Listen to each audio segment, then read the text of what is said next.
Gopal Govinda Ram Srimad Sudanam. Hare Krishna, Hare Krishna, Krishna Krishna, Hare Hare, Hare Rama, Hare Rama, Rama Rama, Hare Hare, Hare Krishna, Hare Krishna, Krishna Krishna, Hare Hare, Hare Rama, Hare Rama, Rama Rama, Hare Hare. Hare Krishna, Hare Krishna, Krishna, Hare Hare, Hare Rama, Hare Rama, Rama Rama, Hare Hare. Hare Krishna, Hare Krishna, Krishna Krishna, Hare Hare, Hare Rama, Hare Rama, Rama Rama, Hare Hare. जय प्रभुपदा जय प्रभुपदा प्रभुपदा जय प्रभुपदा जय गुरुदेवा जय गुरुदेवा गुरुदेवा जय गुरुदेवा निताय गौर हरि बोल हरि बोल निताय गौर हरि बोल निताय गौर प्रेमानंदे हरि हरि बोल जय श्री प्रभुपाद की जय गुरु महाराज की जय. Okay, reading. We are going to continue the reading of introduction. So we already saw the basics of Bhagavad Gita, the author and the book and everything. And then we continued with the 5 topics, in which yesterday we saw 2 things mainly. The similarity between the Supreme Lord and Ishvara and the Jiva, and the difference between the Jiva and Ishvara. So the similarity is certain. There are many certain primary similarities between Jiva and Ishvara. That's what we saw. Also, the difference, how we are Atma, is Paramatma. We are Brahman, he is Parabrahman. In this way, we saw how the Supreme Lord is also conscious. We are also conscious, but the matter is unconscious. The Prakriti is different. Prakriti, external energy, both are Prakriti. The Jiva is also Prakriti. External energy and marginal energy. Marginal energy is Jiva. Whereas the Jada Prakriti is not conscious. Living entity is conscious.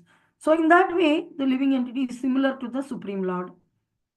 Lord is also Satsidananda. We are also Satsidananda. Lord is transcendental. We are also transcendental. Matter is inert. It doesn't have consciousness. So in this way, certain similarities, certain differences we were seeing. Now let us go dive deep into further in understanding, especially the Jiva we are starting with. Okay, somebody can start reading.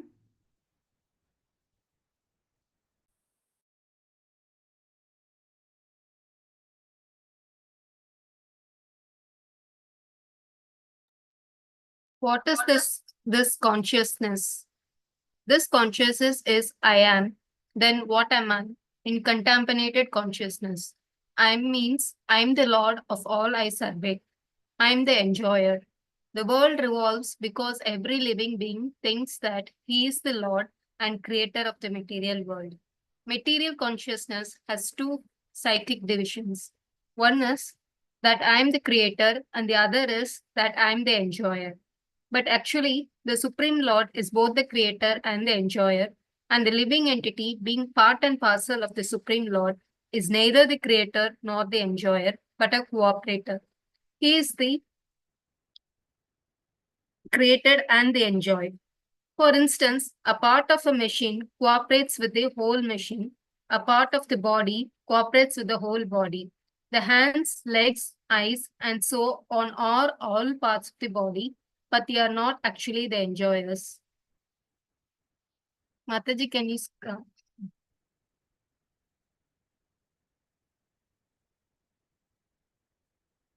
The stomach is the enjoyer.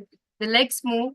The hands supply food. The teeth chew and all parts of the body are engaged in satisfying the stomach because the stomach is the principal factor that nourishes the body's organization. Therefore, everything is given to the stomach. One nourishes the tree by watering its root, and one nourishes the body by feeding the stomach. For if the body is to be kept in a healthy state, then the parts of the body must cooperate to feed the stomach. Similarly, the Supreme Lord is the enjoyer and the creator, and we, as subordinate living beings, are meant to cooperate to satisfy Him. This cooperation will actually help us. Just as food taken by the stomach will help all other parts of the body, if the fingers of the hand think that they should take the food themselves instead of giving it to the stomach, then they will be frustrated. The central figure of creation and of enjoyment is the Supreme Lord, and the living entities are cooperators. By cooperation, they enjoy. The relation is also like that of the master and the servant. If the master is fully satisfied, then the servant is satisfied. Similarly, the Supreme Lord should be satisfied, although the tendency to become the creator and the tendency to enjoy the material world are there also in the living entities because these tendencies are there in the Supreme Lord who has created the manifested cosmic world. Yes, thank you. Yeah, we'll read. Continue to read after 2 minutes. So very, very simple. Two examples are given, but before that, the consciousness is I am. So all of us have this consciousness. So we take full control and we say that yes, I am doing this. I am not doing this. I will go there. I will not go there. Every individual has a separate experience in this world. Totally, each one of us is an individual. We can very clearly feel it, right? And this I am. So when we are conditioned in the material world, we are having two wrong idea. The false ego is not only that I am the body, but mainly we think we are the Lord of all I survey. Whatever we see, we think I am the Lord. I am the enjoyer. So every living being, he is thinking two things. One is he is creator of the material world and he is Lord of the material. So Prabhupada is mentioning the material consciousness, apart from, okay, I am the body, two psychic divisions are there. One that I am the creator and another that I am the enjoyer. But actually speaking, the Lord is the original creator of this world and everything inside the world, and He is the supreme enjoyer, and He is the enjoyer. The living entity, being parcel of the part and parcel of the Lord, is neither creator nor enjoyer, but we cooperator. But we are just cooperator. Even in material world, we think that I'm going, I'm walking, I am eating, but actually the material modes of nature are working under the direction of the Supreme Lord. We are only willing. I am willing to walk. And the walking ability is in the leg. And the legs are made of earth, water, fire, air, ether. It's made of matter. But the leg walks. It moves forward and backward and forward and backward. That is by the sanction of the Supreme Personality of Godhead, by the order of the Supreme Lord. The entire universe, under Characharam, all the Sarasara, everything is Chara Achara, moving, non-moving, everything is functioning only by the order of the Lord. So they are created by the Lord and they are working under the order of the Lord for the enjoyment of the Lord. So in material world, we can ask what Lord is enjoying, but He is providing a facility for a living entity who would like to enjoy, but which the living entity fails because the living entity is actually part and parcel of Krishna. We are actually part and parcel of Krishna. So when Krishna becomes satisfied, we naturally become satisfied. That is our natural methodology of getting ourselves satisfied. Not that we directly try to satisfy ourselves. So this is the wrong idea we are having, due to which we are suffering instead of enjoying. So He is the created and enjoyed both. So and for instance, like two examples. These both examples are given by Narada Muni to, I think, Prachetas or something in Srimad Bhagavatam. It is coming in ninth canto. I don't know. No, in four, yeah, later cantos. After sixth canto, somewhere it is Narada Muni is explaining this two analogies, which are very, very famous. It is mentioned in many shastras, these two analogies. One analogy is how the hands and legs and like we are parts of the mission. So, for instance, a part of the mission cooperates with the whole mission.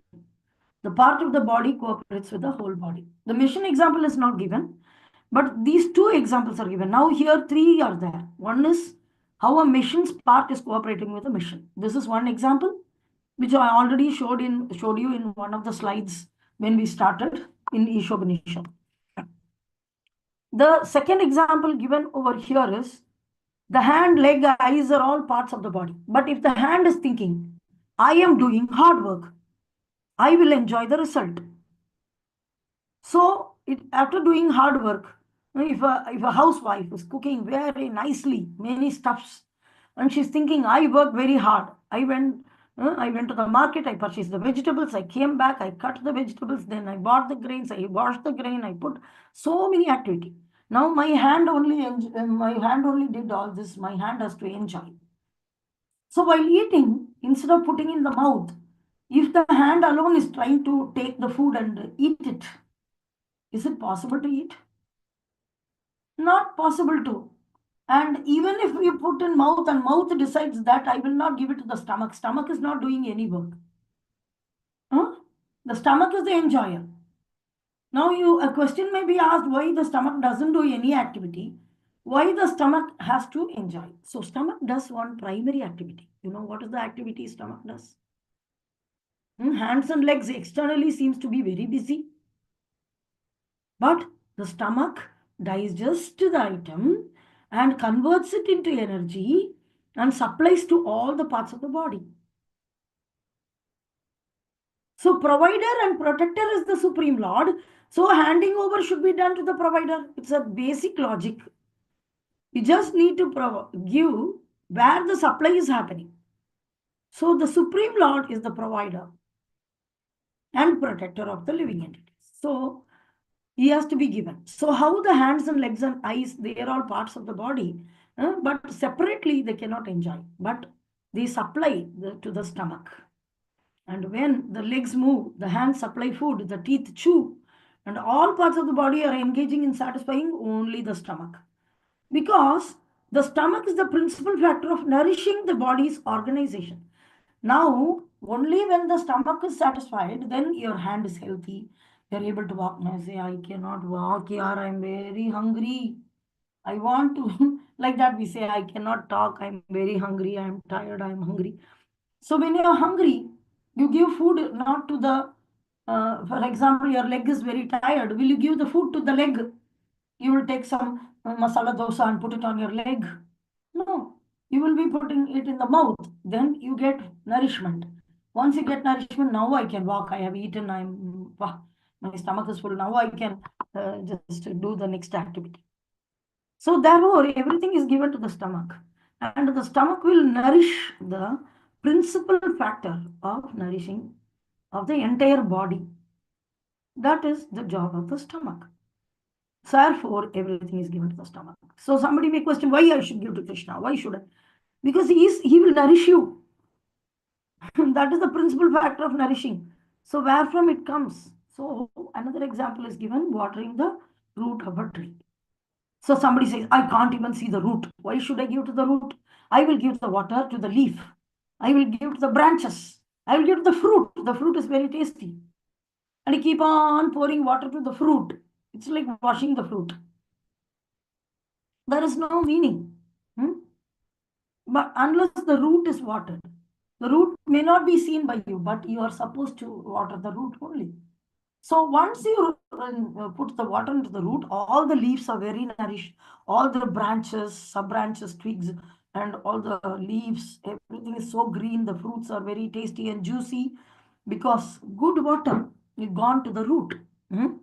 Same way, but one thing we should know, even though the analogy is given like this, always analogies compare certain aspects, not everything.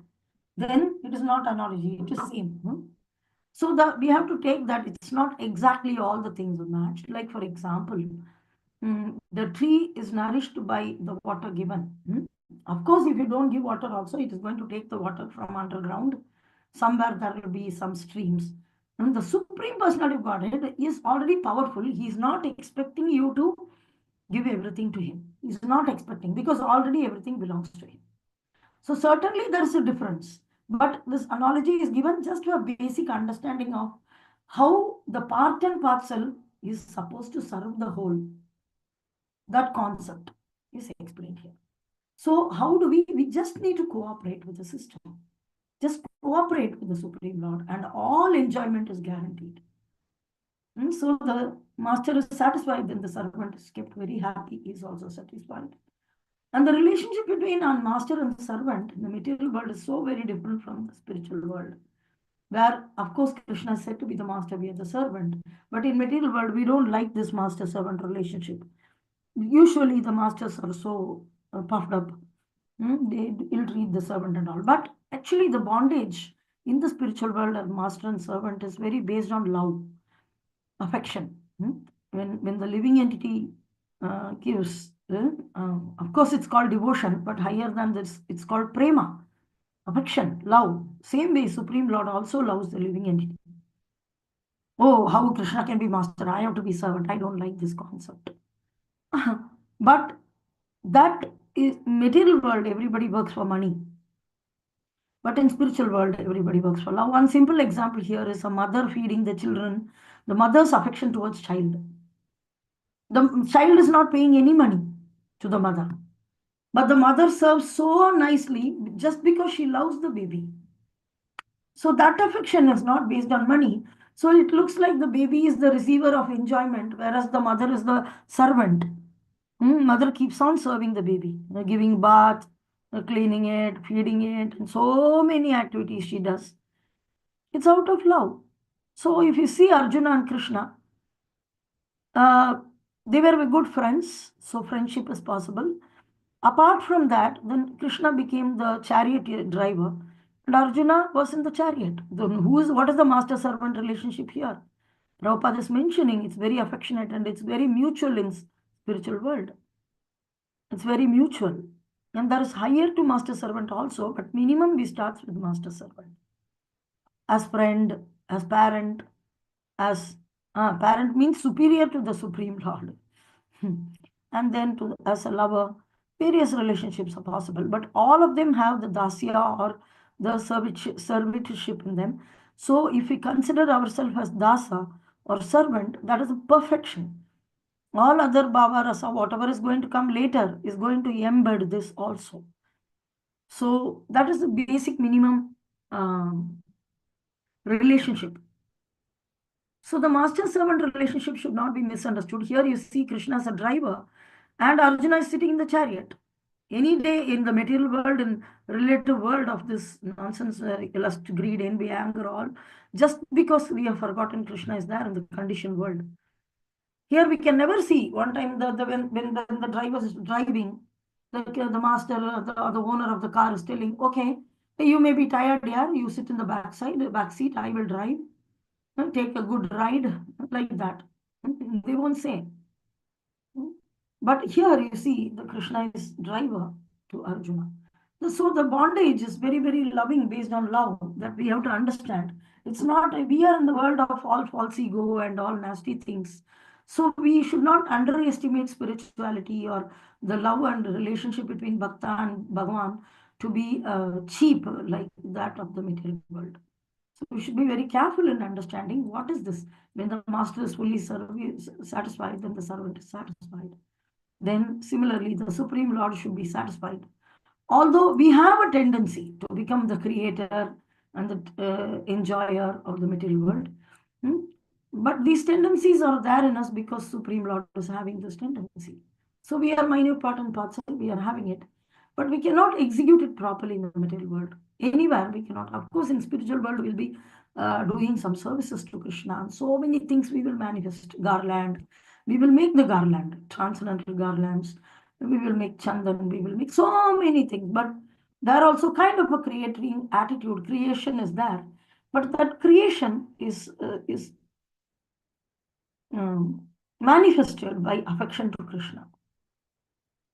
So that is the speciality and sweetness of that creativity. That is the natural creative tendency. Not here for our enjoyment, we create so many things. For name, fame, glory, we create some things. Oh, I patternized. I found out he's a big scientist. He found out this. Already, if you find out means what? It's already there. That only you'll find out. Like that. Okay. Okay. Continue. Somebody can. Or Jayalakshmi, you want, or anybody can continue. It is also explained in the Gita that impersonal Brahman is also subordinate to the complete Supreme Person. Brahmano hi pratisthaham. Brahman is more explicitly explained in the Brahma Sutra to be like the rays of the sunshine. The impersonal Brahman is the shining rays of the Supreme Personality of Godhead. Impersonal Brahman is incomplete realization of the Absolute Whole, and so also is the conception of Paramatma. In the 15th chapter, it shall be seen that the Supreme Personality of Godhead, Purushottama, is above both impersonal Brahman and the partial realization of Paramatma. The Supreme Personality of Godhead is called Satchidananda Vigraha. The Brahma Samhita begins in this way: Ishvara Parama Krishna Satchidananda Vigraha Anadiradir Govinda Sarvakarana Karana. Govinda, Krishna, is the cause of all causes. He is the primal cause, and he is the very form of eternity, knowledge, and bliss. Impersonal Brahman realization is the realization of his Sat, eternity feature. Paramatma realization is the realization of Sat Chit, eternal knowledge. But realization of the personality of Godhead, Krishna, is realization of all the transcendental features. Sat Chit and Ananda, eternity, knowledge, and bliss, in complete Vigraha form. People with less intelligence consider the supreme truth to be impersonal, but he is a transcendental person, and this is confirmed in all Vedic literatures. Nityo Nityanam Chetanas Chetananam Katha 2.2.13. As we are all individual living beings and have our individuality, the supreme absolute truth is also, in the ultimate issue, a person, and realization of the personality of Godhead is realization of all of the transcendental features in his complete form. The complete whole is not formless. If he is formless, or if he is less than any other thing, then he cannot be the complete whole. The complete whole must have everything within our experience and beyond our experience. Otherwise, it cannot be complete. The complete whole, the personality of Godhead, has immense potencies. Parasya Saktir Vividhaiva Shruyate. How Krishna is acting in different potencies is also explained in Bhagavad Gita. This phenomenal world or material world in which we are placed is also complete in itself. Because the 24 elements of which this material universe is a temporary manifestation, according to Sankhya philosophy, are completely adjusted to produce complete resources which are necessary for the maintenance and subsistence of this universe. There is nothing extraneous, nor is there anything needed. This manifestation has its own time fixed by the energy of the Supreme Whole. And when its time is complete, these temporary manifestations will be annihilated by the complete arrangement of the complete.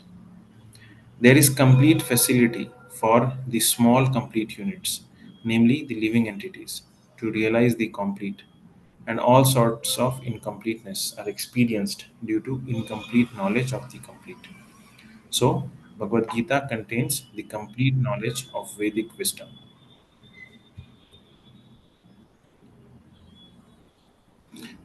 Okay. Okay.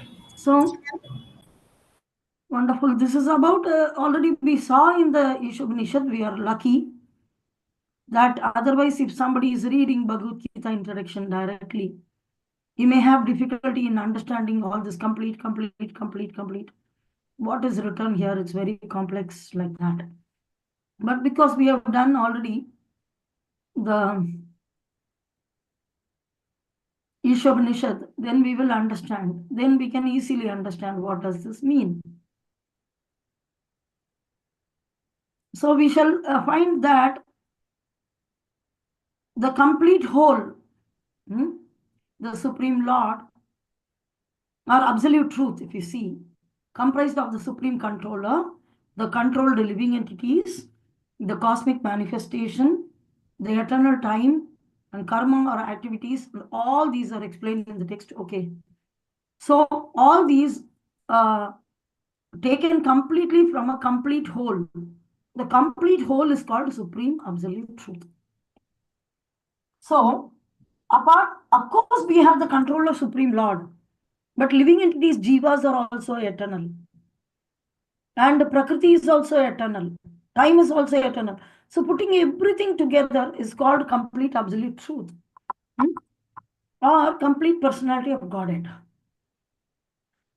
Sri Krishna. All manifestation are due to his energies. So how the external energy, material world is coming, spiritual world is there? It's not coming. It's, material world is coming and going, coming, going, coming, going, but manifested, unmanifested, manifested, unmanifested. In both cases, it stays. The unmanifested form of the material world is called Mahatattva. Manifested form is the cosmic universe. Universes, millions of universes. When all the millions of universes wind up together, it is called Mahatattva. We are not going to see, it's a little advanced concept of Bhagavatam. But Bhagavatam, very quickly, when we finish Bhakti Shastri, we will learn Bhagavatam, where we will see about that Mahatattva. But as of now, you understand that it is in the either in the unmanifest form or in the manifest form.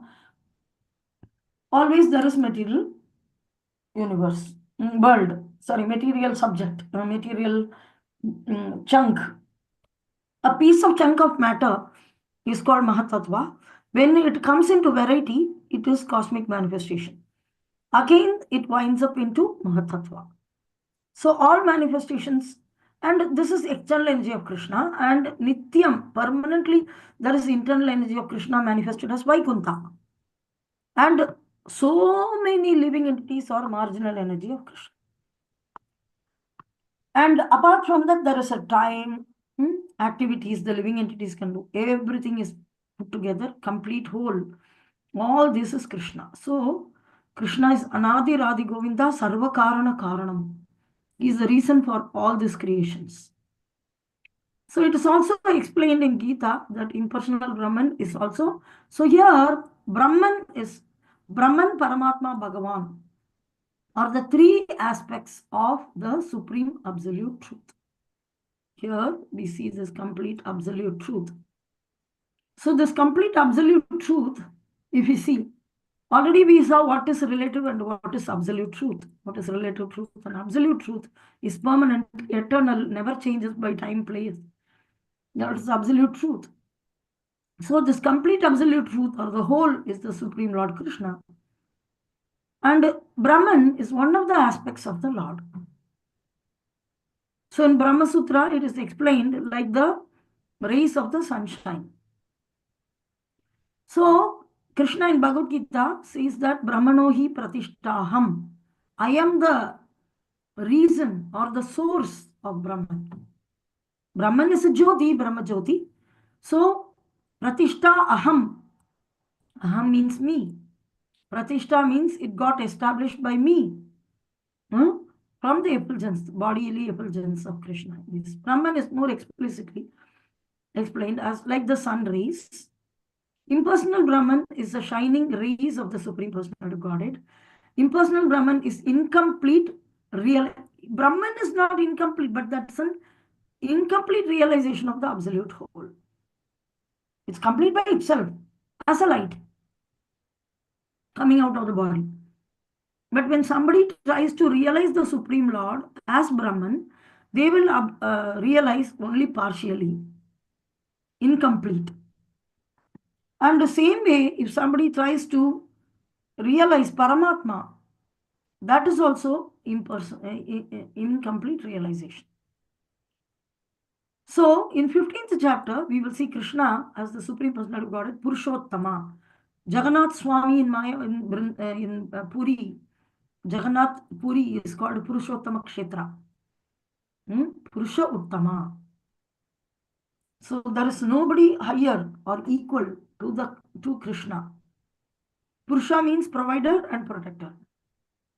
There are two things, Purusha and Prakriti. Prakriti are the internal energy, external energy, marginal energy. These are Prakriti. They are protected. And Purusha is the protector. So this Purushottama is above both impersonal Brahman and the partial realization Paramatma. So impersonal Brahman is also incomplete realization. Paramatma is the partial realization. So above that, the complete realization is realization of the Supreme Personality of Godhead, Purushottama. So Purushottama is called, Krishna is called Sat Chit Ananda Vigraha. So when you realize Krishna, when you become a devotee, then you realize Krishna, then you know Sat Chit Ananda, all the three of the Supreme Lord. But so the Brahma Samhita mentions Ishvara Parama Krishna Satsidananda Vigraha Anadi Radhi Govinda Saroga. So Govinda is the cause of all causes and is the very form of eternity, knowledge and bliss. So this impersonal realization is realization of only his Sat feature. Paramatma realization is the realization of Sat and Chit feature. But realization of the full personality of God Krishna is the realization of all the three transcendental complete Vigraha form in full form, full absolute truth, clear idea. So people who are less intelligent only will consider the Supreme Absolute Truth as impersonal because originally Supreme Lord is a transcendental person. And this is confirmed in Vedic literatures. Nityo Nityanam Chetanas Chetananam. All the eternal being, he is the topmost being. And above all the Chetanas, living entities, is the topmost living entity. Is not living entity, living spiritual personality. So the individual living being have our own individuality, our feelings, our emotions, our likes, our dislikes, our existence itself is individual. Very clear. All of us know this. You're all there. You're an individual. You know I'm an individual all by myself. We don't mix with each other. We mix as friends, but we don't merge with each other. Even though you feel like you're coming from mother's womb, you didn't come out of your mom. You come out, the father's semen came into mother's womb, but father's semen came from grains. In this way, when the grains came as rain, and then the pitrus, when we die, we enjoy or suffer, and then we come back through grains. And the father will eat the grain. The grain will turn into semen. The semen will go into the mother, and then the mother produces. It's not that we came out of mother or merged into mother or like that. We should not misunderstand. Even as the body. So living being every living being has their own individuality. The Supreme Absolute Truth also have his own individuality. We call Bhagavan. Ultimately, he is Bhagavan. Ultimate issue, a person. He's a person. So that realization of that personality is the realization of all the transcendental features of the Lord Brahma. If somebody realizes Bhagavan, they have already realized Paramatma and Brahman. There is no separate realization required. It is embedded within the Bhagavan realization. And mainly to understand the complete absolute, the complete whole is not formless. If he is formless, or if he is less than any other thing, for example, we have form. So when we say God doesn't have a form, I have a form. So you have something, God doesn't have something, then then God becomes lesser than you. You have, he don't have. In that case, is no more God. Very simple logic. If he is formless or if he is less than any other thing, then he cannot be the complete whole. The complete whole means he should be perfect in all respect and is superior in all respect to everybody. So the complete whole must have everything within our experience and beyond our experience. Otherwise, he cannot be complete.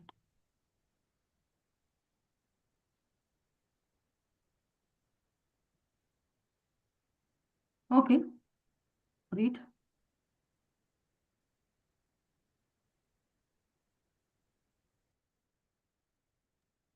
The complete whole, the personality of Godhead, has immense potencies. Parashraya Sakti Vividhaiva Shruyate. How Krishna is acting in different potencies is also explained in Bhagavad Gita. This phenomenal world or material world in which we are placed is also complete in itself because the 24 elements of which this material universe is a temporary manifestation, according to Sankhya philosophy, are completely adjusted to produce complete resources which are necessary for the maintenance and subsistence of this universe.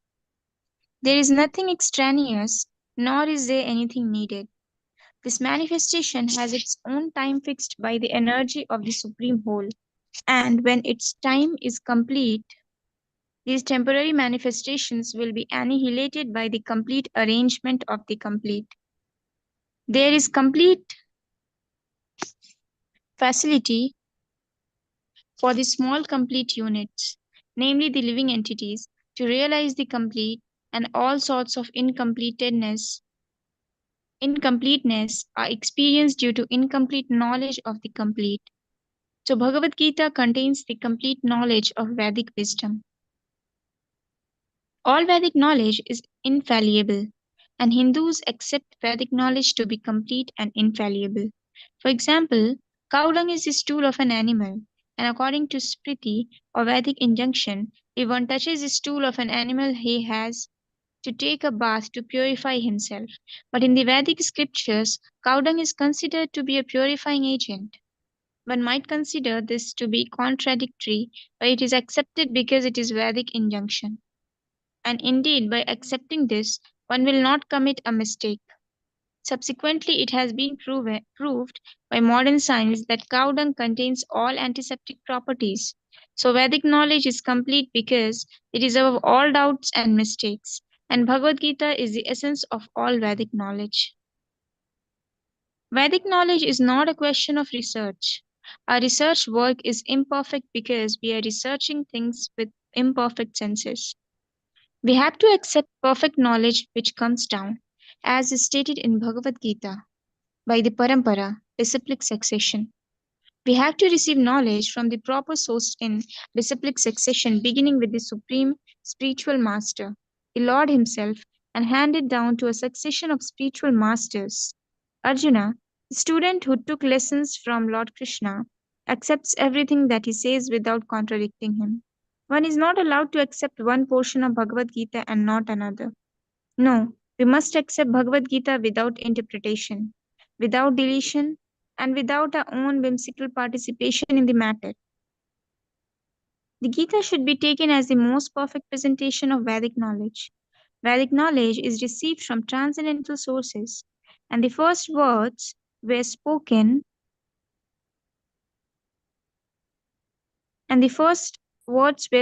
by the Lord Himself.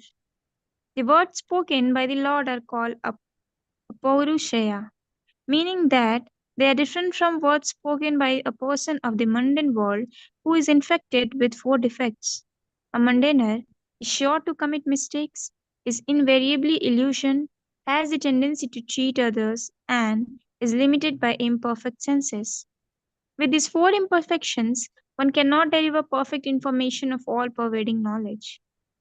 Vedic knowledge is not imparted by such defective living entities.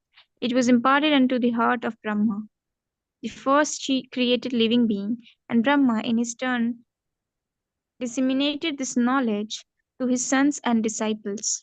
And he originally received it from the Lord. The Lord is Purnam, all perfect, and there is no possibility of his becoming subjected to the laws of material nature. One should therefore be intelligent enough to know that the Lord is the only proprietor of everything in the universe, and that he is the original creator, the creator of Brahma. In the 11th chapter, the Lord is addressed as Prapitamaha because Brahma is addressed as Pitama, the grandfather, and he is the creator of the grandfather. So no one should claim to be the proprietor of anything. One should accept only things set aside for him by the Lord as his quota for his maintenance.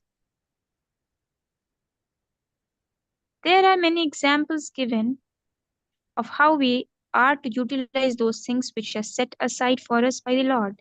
Yeah, 1 second. Preeti, please hold on. So already what we saw in Ishopanishad, the same thing is being explained here. I think it's a self-explanatory. Pitamaha is Brahma and Prapitamaha is creator of Brahma. So otherwise, if you see this Purnam, the completion, the four defects, authority of the Vedas, all these things we already saw in Ishopanishad. The same thing is repeated here. So I think I need not repeat much. So we have a mundane person is having four defects. He will surely commit mistakes, illusioned, tendency to cheat others, imperfect senses. These are all there in our conditioned souls. So one cannot deliver the perfect information of all pervading knowledge. So even though the Vedic knowledge is apurushaya, not given by human beings, but by the Supreme Lord Himself, spoken by the Lord Himself, not by ordinary man. So no research work is required. It's out of question. No need to doubt anything, because even if you research, you will find out to be true. So this is the authority Prabhupada is establishing here, that nobody should question, why should I read Bhagavad Gita? How do I know that Bhagavad Gita is given by God? This, that, 1,000 questions. Of course, they are not eligible to read Bhagavad Gita or learn Bhagavad Gita. If anybody has such a doubt, they have to not touch Bhagavad Gita. Why? Because Prabhupada is telling, theoretically, at least you should accept Supreme Personality of Godhead, Krishna as Supreme Lord, and Krishna has spoken Bhagavad Gita, you have to accept it as authority. If you don't have that faith on the author or the book, while you are reading the book, get out. So the minimum, you cannot yield anything out of it. You don't have. So it's not just based on faith. It is based on the original Vedic literatures. So very clearly, here, so Bhagavad Gita, Veda means knowledge. We saw that. And if you see any incompleteness, that is because of the incomplete knowledge of the complete. We are living entities. So here so nicely written. The complete whole, the personality Godhead, material world is also complete. It's automated. People are now going for automation. They want a car. They are going to introduce a car which will be automated. No need driver. There will be GPS. It will automatically generate your bill. You book in Ola kind of thing, and the driverless car will come. And you set the destination, it will take you there, it will charge you, you can GPay or automatically get deducted. So everything they want, everything is getting automated now. Even servers, everything is getting automated. So, but the material world is already automated. There is a timer set. There is 100 years of Brahma, and then the material world will get destroyed. And in this way, everything is perfectly set. Whatever is within this universe is, we have many planetary system, and within every planetary system there is many living entities. For the living entities, foods are already there, and there is seed, and again the food will get reproduced and produced, and there is some destruction where there is an in-between destruction of cleaning the place and the universe, and then there's a permanent destruction. In this way, very nicely systematically automated system is there. There is, and if you see any incompleteness, that is due to the incomplete knowledge. So here we see that how the Vedas are authoritative, and Bhagavad Gita is Apurusheya, and Bhagavad Gita is also part of the Vedic knowledge. It's a main essence of the Veda. Vedic knowledge is not a question of research. So Bhagavad Gita also is coming down in the parampara system. Because we have imperfect senses, how can I read Bhagavad Gita? So we have to accept the perfect knowledge which comes down as stated in the Bhagavad Gita, evam parampara praptam. How praptam means you will achieve it. How? Vaya parampara. Not directly reading, I want to be, you want to be nothing. You will be useless, again you will be conditioned in the material world. So if there's a process or a system given, We need to take it to become successful. Hmm? Of course, we have taken many processes in this world, believing so many people. So why can't we give it a try for this? Hmm? So if we give a try, then it will be proven successful. So very clearly mentioned, Prabhupada mentions, we have to accept perfect knowledge. So if we see any perfection, our research work is imperfect. Our arguments, we may have many arguments, they are all imperfect and useless. So we have to accept the perfect knowledge which comes down as stated in Bhagavad Gita by the Parampara system. We have to receive knowledge from the proper source in disciplic succession, beginning with the Supreme Spiritual Master, Lord Himself, and handed over in the succession of spiritual masters. So Arjuna, the student who took lessons from Lord Krishna, accepts everything that he says without contradicting them. This is the minimum requirement. One is not allowed to accept one portion of Bhagavad Gita and not the another. So impersonalists, the Mayavadis, they do this. And that is why they are stuck up in the material world. They are not liberated even. And they, life after life, they will be arguing, they will be Vada, Pradivada, Tarkavada. They consider their intelligence to be very superior, but the intelligence belongs to matter. It is matter, it is not spirit soul. Soul is higher. Soul is marginal energy. Matter is inferior energy. Jada Prakriti. Trying to understand spiritual things by matter is not possible. So using a matter, you have a telescope. You cannot see the Brahmaloka. So using even within the universe, it is so difficult. Then how will you see Vaikuntha Loka using matter? So here, trying to understand spirituality by material element. So mind, intelligence, ego is a material element of the subtle body. So how will the soul get the knowledge then? Sapsidananda, the chit is knowledge. So what is that? That is transcendental knowledge. That comes from the spiritual master. Like Narada Muni instructed Prahlad Maharaj in the womb. And Prahlad was able to understand everything. How he didn't go to school, he didn't have great knowledge and nothing. The baby is inside the stomach of the mother. But he can understand everything. So this is the power of the parampara. One has to understand. We have to receive the knowledge from the proper source of disciplic succession. Beginning, the parampara should also begin from the Supreme Lord only. Supreme Lord told to Brahma, Brahma told to Narada, Narada told to Vyasa, in this way. So Arjuna also is one of the students who took directly from the Lord. And he never said anything. He didn't contradict from the Lord, thinking him showing himself to be very intelligent. One is not allowed to accept one portion of Bhagavad Gita and not another. No, we must accept Bhagavad Gita without interpretation, without deletion, or without our whimsical participation of the matter. So Gita should be taken as the most perfect presentation of the Vedic knowledge. So Ishopanishad, we saw that we need to take knowledge, and very detailedly Ishopanishad explained what is not knowledge. But Bhagavad Gita is the correct transcendental knowledge, should be received from Parampara. So now we are progressing from Ishopanishad into Bhagavad Gita. We are Pravesh. So you are able to understand the connection.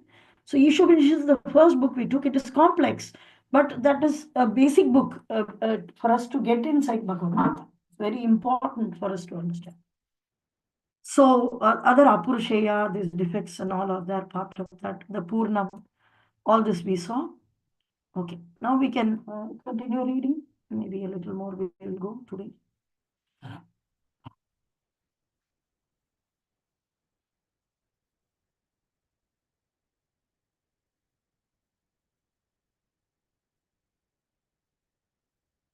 Many examples given of how we are to utilize those things which are set aside for us by the Lord.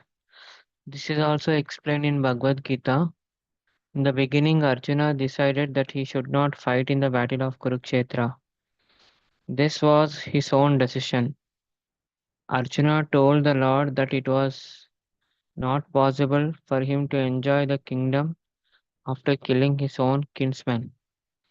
This decision was based on the body because he was thinking that the body was himself and his bodily relations are expansions where his brothers, nephews, brother-in-law, grandfathers, and so on. Therefore, he wanted to satisfy his bodily demands. Bhagavad Gita was spoken by the Lord just to change this view, and at the end, Arjuna decides to fight under the directions of the Lord. When he says, Karishye Vachanam Tava, I shall act according to your word. In this world, men are not men are not meant for quarreling like cats and dogs. Men must be intelligent to realize the importance of human life and refuse to act like ordinary animals. A human being should realize the aim of his life, and this direction is given in all Vedic literatures, and the essence is given in Bhagavad Gita. Literature is meant for Vedic literature is meant for human beings, not for animals. Animals can kill other living animals, and there is no question of sin in their part. But if a man kills an animal for the satisfaction of his uncontrolled taste, he must be responsible for breaking the laws of nature. In Bhagavad Gita, it is clearly explained that there are three kinds of activities according to the different modes of nature. Activities of goodness, passion, passion and of ignorance. Similarly, there are three kinds of eatables.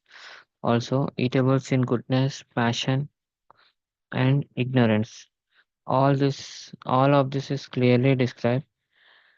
All of this is clearly described, and if we properly utilize the instructions of Bhagavad Gita, then our whole life will become purified, and ultimately we'll be able to reach the destination, which is beyond this material sky.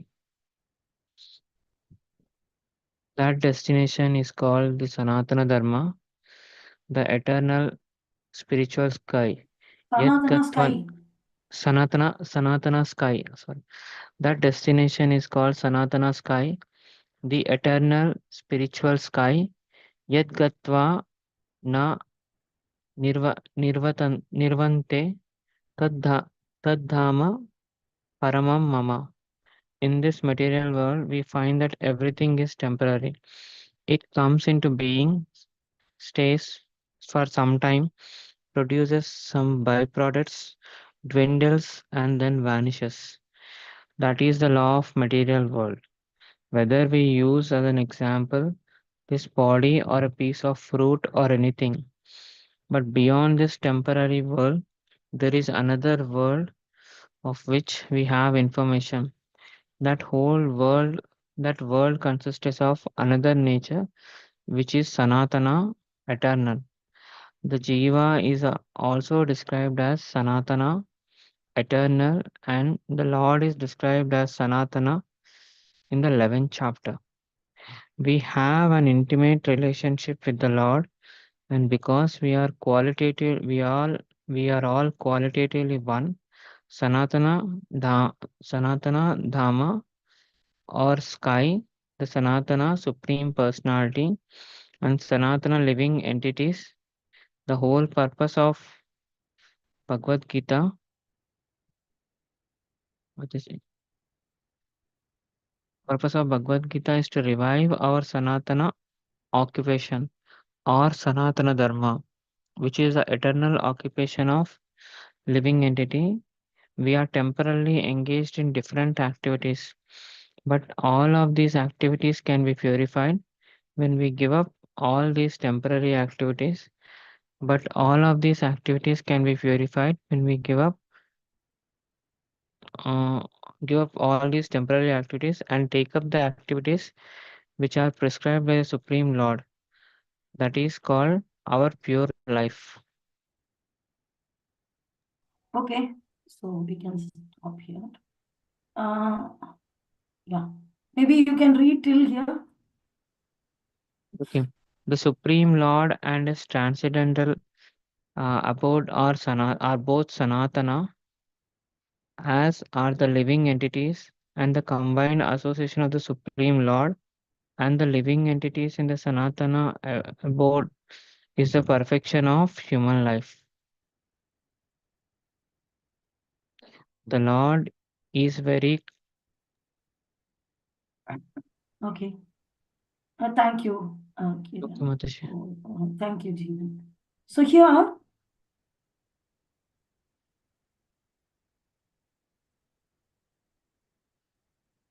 so we have, if you see the world, people are very much busy in lording over the material nature. So there is always quarrels like cats and dogs. So Prabhupada is mentioning, we are not meant for that, because we have intelligence. The intelligence is not just to exploit the matter and then die. Exploit, exploit, exploit, die. Earn, set up, settle, eat, sleep, die. Is there any meaning in this? Or fight with each other. This country is fighting with that country and like this to acquire more and more. And then they die. So the higher intelligence is not produced for fighting like animals. The importance of human life has to be realized. So a human being should realize the aim of life, and this aim of life is given, this direction is given in the Vedic literatures. Where will I see? So Vedic literature is so vast, and the essence is given in the Bhagavad Gita. So we go to the essence, only 700 verses. We are happy to go lucky to take the 700 verses, which is the essence of Vedic literatures, which will tell us the aim of life. So, and the Vedic literature is primary for human beings because we can read. Animals cannot read. Animals will be sitting there and they'll be killing with each other, and they'll be fighting for their food, fighting for the place of residence. In this way, various fights are happening, and they kill each other. So there is no question of sin for the animals because they are not doing it all by voluntary means, because that is their nature. But a man is supposed to be already learned all these things in Ishopanishad, where we saw an officer is given better facility than a peon, or a collector is given better facility than a peon, is because he has to carry out a better responsibility. And the peon doesn't have that much responsibility. There's the analogy we saw, where similarly here, animals don't have any responsibility. And if a tiger is eating a goat, or it doesn't eat grass, it eats only some another animal, but it doesn't incur sin. But a human being is eating a goat, he will incur sin because he has better responsibility. The bodily features, intelligence, everything is provided for a higher reason of self-realization. And somebody is misusing it to dominate over the other living entities and misuse for their sense gratification, then it is misuse. So the human body will be snatched away. So, but if a man kills, the animal can kill an animal. A tiger is killing a goat is normal. But a man is killing an animal for the satisfaction of uncontrolled taste. He is responsible for the law of nature. He will be punished. In the Bhagavad Gita, it is clearly explained there are three kinds of activities. So here we are seeing karma. Some portion of karma is explained here. This is for you to take notes. I asked you to list it down based on Jiva, Ishvara, Kala, Karma, Prakriti. So we saw Jiva and Ishvara very much in detail. And little bit Prakriti. We saw Prakriti, material nature. How the material nature is created, it is destructed and all in previous 1 or 2 paragraphs. And now we are seeing karma. So this karma, that more than animals, the human being has some responsibility. And there are three kinds of karma and prakriti. Prakriti is three kinds of activities, and the activities are in the mode of goodness, passion, and ignorance. This is sattva guna, raja guna, and tamo guna. So in every guna there is eatable. Goodness, passion, and ignorance, eatables are there, activities are there, dana is there. There is a big list we will be seeing in detail in Bhagavad Gita. So all this is clearly described. I mean, if you properly utilize the instruction of Bhagavad Gita, then our whole life will become purified, and ultimately we'll be able to reach the destination, which is beyond the material sky. So material sky is there. Within the material sky, we have goodness, passion, and ignorance. Three modes of material nature is there. But beyond that, we can become purified by taking further instructions. Even though Bhagavad Gita explains this, but Bhagavad Gita is also explaining us how to get out of these three modes of material nature. And then we can enter into the spiritual nature or spiritual sky, which is called Sanatana. Sanatana means now in the material world, in the foolishly, the so-called Indians, the Hinduism is not authorized in any of the Vedic literatures. We already saw that it's unauthorized. So they don't want to, and they claim that we are Sanatana Dharma, and they propagate demigod worship, and they propagate organic farming, cow protection. This has nothing to do with spirituality. Spirituality means reviving our lost loving relationship with Krishna. There is one Supreme Personality of Godhead, and we have lost his contact. Reviving back and becoming his servant is the dharma of the soul. So Sanatana Dharma means dharma of the soul, not of the body. I am Hindu, I am Christian, your dharma is that, my dharma is that. So in this life I am born as a Hindu, next life I may be born as a Christian, next to next life I may be born as a Muslim, next to next life I will be born in an atheist family. So immediately adopting, I am Stri Dharma, Purusha Dharma, Patni Dharma. Like this, based on body, when we adopt a dharma, it is imperfect. And that can never be called as Sanatana. Sanatana means spiritual. Spiritual sky. Whenever you see the word Sanatana, you replace it with spiritual. Spiritual belongs to the spirit soul, not to the body. In material world, there are certain things which are right, certain things which are wrong, certain things which are there in goodness, certain in passion and ignorance. But all those are matter.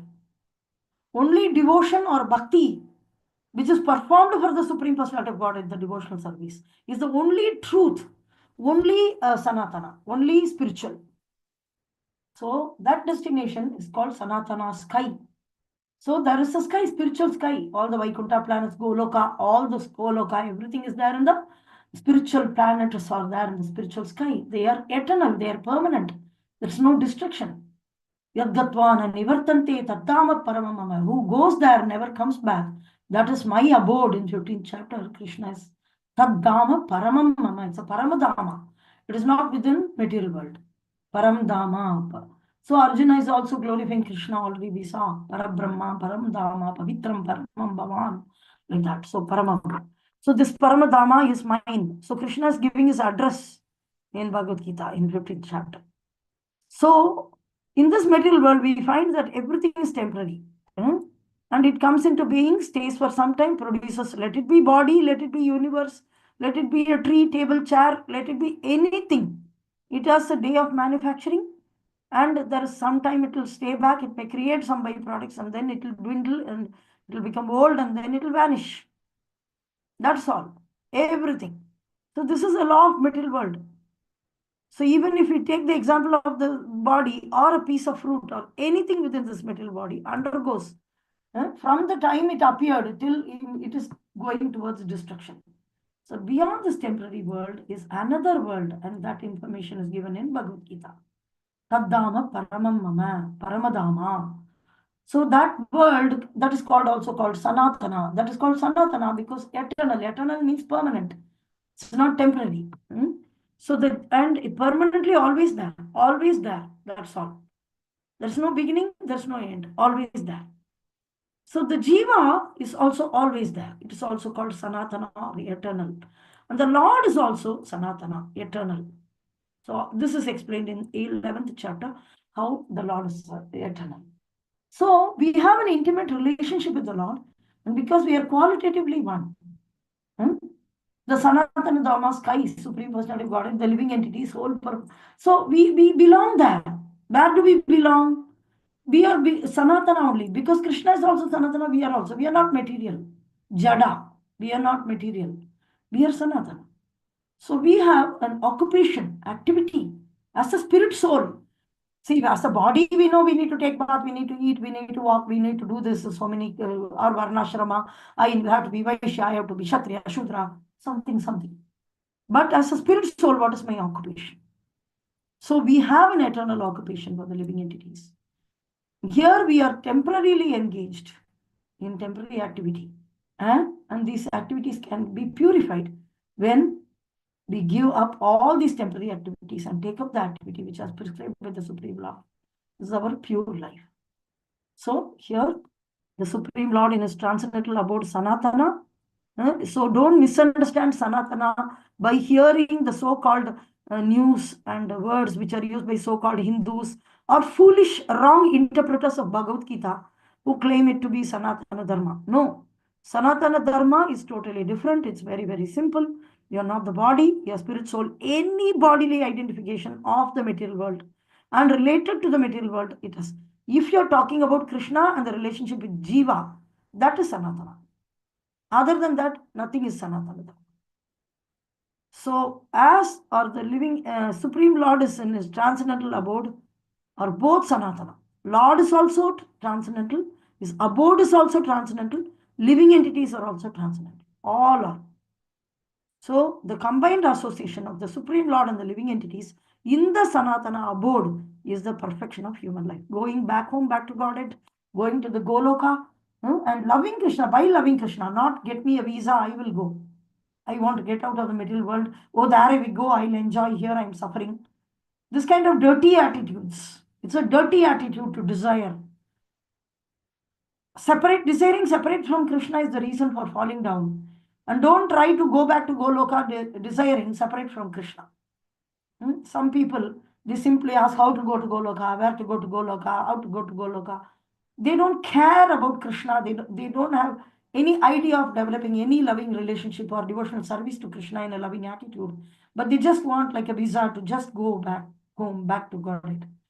That is not possible. The possibility of entering into spiritual world is developing an intense love for the Supreme Personality of Godhead. That is a qualification or a visa to enter into the spiritual world. Of course, we'll see it in detail in Bhagavad Gita. So right now you understand this much. Lord's abode is detailedly explained here in this today's session. Okay. We'll wind up here. Any questions or comment quickly?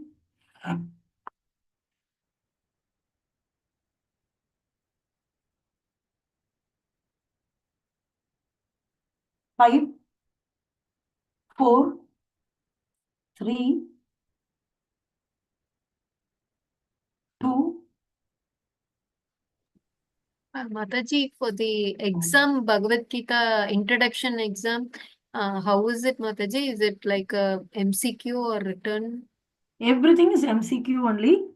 And maybe one essay that we won't decide now. You need to give an essay on the 5 topics of Bhagavad Gita. So Rajeshwara Prabhu was telling that is considered very important. Already you have, because you have done Ishobhanishad, it will be very comfortable for you also. So we want you to list down, each one of you to list down from the introduction what are all about Jiva, about Ishvara, about Kala, Karma, Prakriti. Some portions will be small, Kala and all will be little, Karma will be little more, and Jiva and Ishvara will be more, Prakriti will be more, their relationship. So we want you to give an essay on this, which is considered one of the primary essay in the earlier portions of Bhagavad Gita. So, and closed book exam, similar to what you had in Ishobhanishad, it has knowledge also. So whatever you are reading, direct questions will also be there. And understanding based question will be there. Whether you understood it properly or not, or you have any confusion in understanding, that will be checked. Same like Ishobhanishad. Do we have to memorize the shlokas, Mataji? No. Memory. Leave the sloka completely. No memory sloka. Memory sloka starts in second chapter of Bhagavad Gita. In introduction, we want you to understand only the concepts. Okay. There is no sloka, there is nothing. We have not started Bhagavad Gita yet. Only the concept and the 5 topics of Bhagavad Gita and the relationship between each of the topics. Not all the topics. Certain things, the Jiva and Ishvara are related. Sometimes Jiva, Prakriti and Lord are related. How Prakriti is functioning under Krishna. So you need to take down the points under category, categorize it under. Maybe question, I'll put it in the group, WhatsApp group. Okay. And Ishopanishad exam will be similar to, Bhagavad Gita exam will be similar to what you had in Ishopanishad.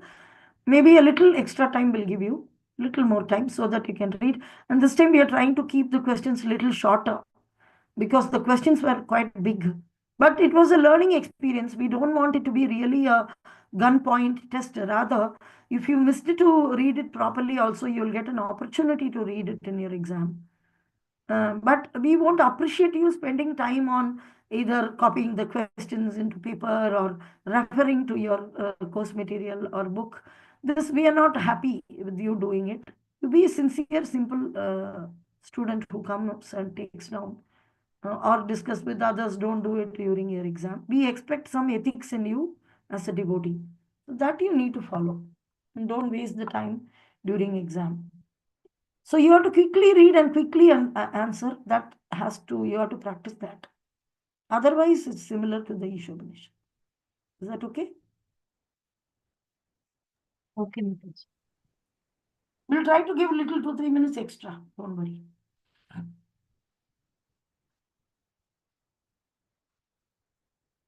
We are protecting the referencing portion by keeping the time very short.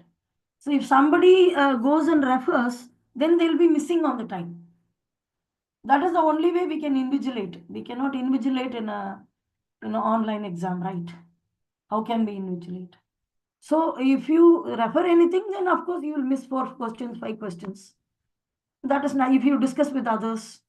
Already you people, I don't know how much you discuss. The questions will be random. Everybody will not get the same question. So if you discuss with others what is the answer for the first question, second question, his first question, your first question will be different. All the questions will be different with each other. So this is how we invigilate what to do. Okay. Thank you very much. Vaishnav Pranam. वाञ्छाकल्पतरुभ्यश्च कृपासिन्धुभ्य एव च पतितानां पावनेभ्यो वैष्णवेभ्यो नमो नमः। जय श्रील गुरु महाराज की जय, श्रील प्रभुपाद की जय, निताय गौर प्रेमानंदे। हरि हरि बोल। Any questions? Any more? Nothing, no? Okay. You put it in the group if you